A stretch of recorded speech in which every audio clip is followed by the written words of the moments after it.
In this video, we will see how to use the composer feature of the Cursor AI editor. So first of all, to invoke the composer on keyboard, we have to press Command and I, or if you are on Windows, then it would be Control and I.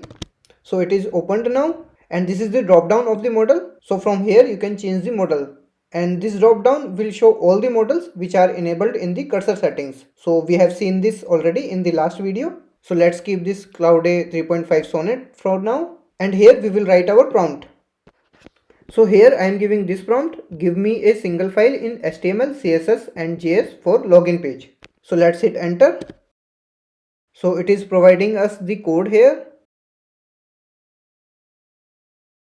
So as you can see, it has also created this index.html file for us, and it is finished now, I guess. And finally, to accept these changes, we will click on this accept all here. Now let's see how this looks like. So I'll right click on this and say reveal in Finder, and I will double click on this. So I must say this is very nice. So we have got the email, password and login, forward password, everything.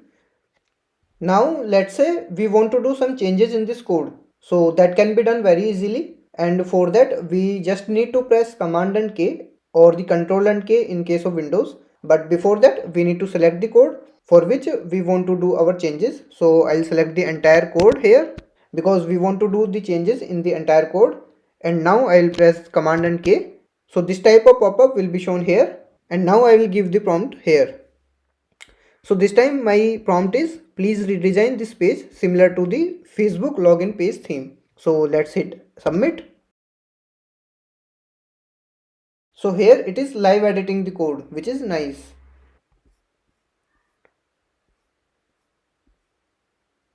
Now it is completed. So I'll accept this, and now let's check the new page. So I'll again right click, reveal in Finder and open this page. Okay, did I not save that file? I guess yes. So let's save this. Then again I'll go to the browser and refresh this. Okay, nice. So the code is changed and we didn't write any single code here. We just wrote the prompt and our login page is ready, which is impressive. What do you think? Let me know in comments. So I think you got the idea. Like if you want to do some changes in certain part of the code, then you just need to select that code and press Command and K and write your prompt. Now in Composer, using @ you can specify multiple things. Like using this web, you can specify a link of any website, or the code base, git, any PR you can mention here, then docs, code, folders, even files. So let's say I select this files here, then I will select this index.html file. So I have selected this index.html file because I want to give this file as the context for my prompt.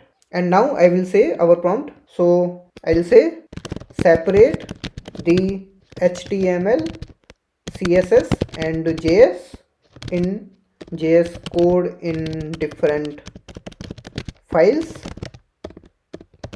and I'll hit enter. And you can see it is generating the code for us. And now you can see it is generating the files also.